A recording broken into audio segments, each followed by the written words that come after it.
Assalamualaikum warahmatullahi wabarakatuh. Kami dari kelompok 5 akan mempresentasikan teori kebebasan dari Erich Fromm.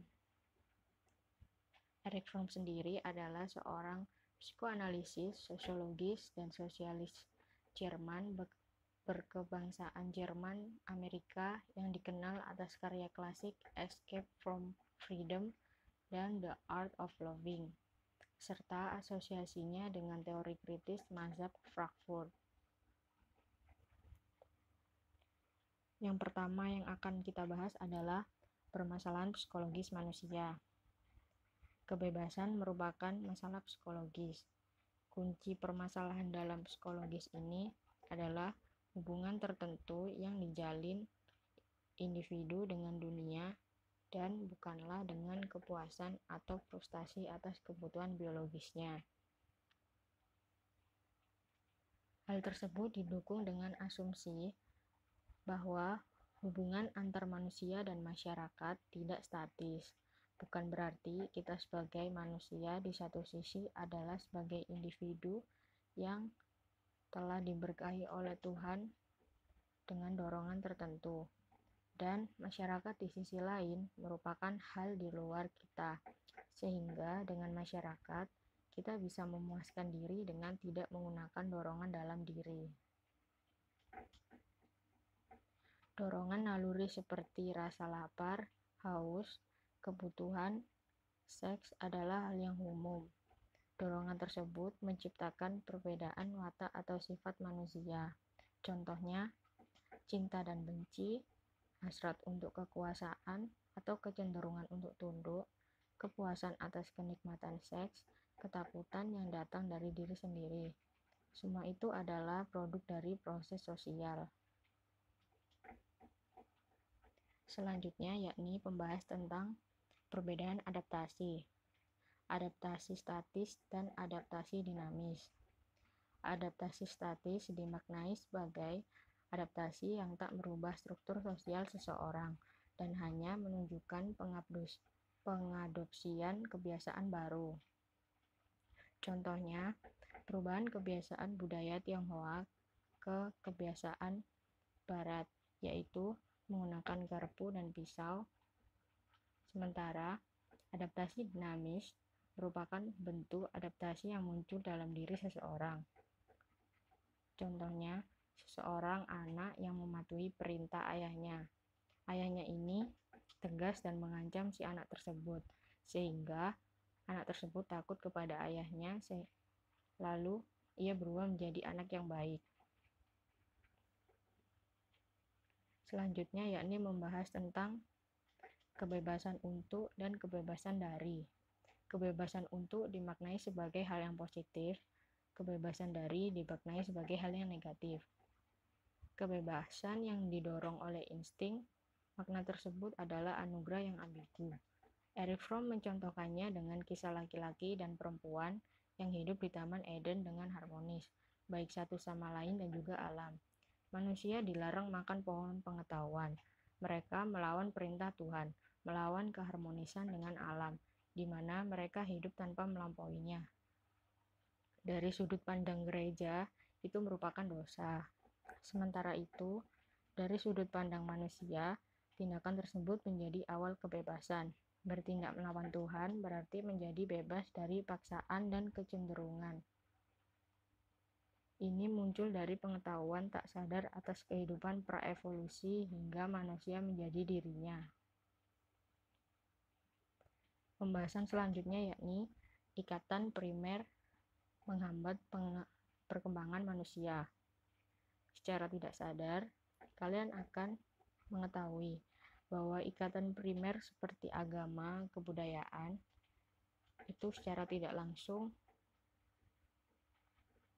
menghambat perkembangan akal dan kapasitas berpikir kritis yang ada dalam diri manusia, sehingga manusia menjadi terhambat dalam proses perkembangannya. Pembahasan selanjutnya yakni dua aspek kebebasan manusia modern. Yang pertama, manusia menjadi semakin merdeka, mandiri, dan lebih kritis. Yang kedua, manusia menjadi lebih terasing, sendirian, dan takut. Mekanisme pelarian diri. Mekanisme pelarian diri yakni hasil dari kegelisahan individu yang terasing. Sebelum itu, mari mengenal dua bahasan ini. Yang pertama adalah normal. Masyarakat fungsional memiliki anggapan sehat adalah kondisi yang sehat dan dapat bekerja sesuai kompetensi yang diperlukan masyarakat. Sedangkan secara individu adalah bentuk dari pertumbuhan optimal dan kesehatan seorang individu. Yang kedua yakni neurotik. Kurangnya kemampuan seseorang untuk berfungsi secara sosial. Mekanisme pelarian diri dibagi menjadi dua. Yang pertama adalah otoritarianisme. Mekanisme pelarian diri ini memiliki kecenderungan bagi seseorang untuk menyerahkan kemerdekaan individunya dan menggabungkan dirinya dengan orang lain atau sesuatu yang di luar dirinya untuk mendapatkan kekuatan yang dimilikinya. Yang kedua yakni tendensi deduktif. Berbeda dengan sebelumnya yang melakukan simbiosis aktif atau pasif, namun kali ini lebih mengarah untuk mengeliminasi objek. Ketidakmampuan individu menghadapi keterasingan, dalam kata lain, seseorang dapat terisolasi karena keberadaannya. Pembahasan selanjutnya yakni tentang psikologi Nazisme. Dalam bidang keilmuan dan pembahasan populer terkait Nazisme, ada dua pandangan yang saling berlawanan. Yang pertama yakni bahwa psikologi tak menawarkan penjelasan apapun atas fenomena ekonomi dan politik seperti fasisme. Yang kedua adalah bahwa fasisme merupakan permasalahan psikologi. Pandangan pertama, Nazisme semata-mata sebagai hasil dari dinamisme politik dari dorongan imperialisme Jerman untuk terus melakukan ekspansi kekuasaan, atau sebagai fenomena politik penaklukan negara oleh suatu partai politik didukung oleh para industrialis dan para aristokrat kemenangan. Nazisme dianggap sebagai tipu daya bagi minoritas dan koersi mayoritas populasi.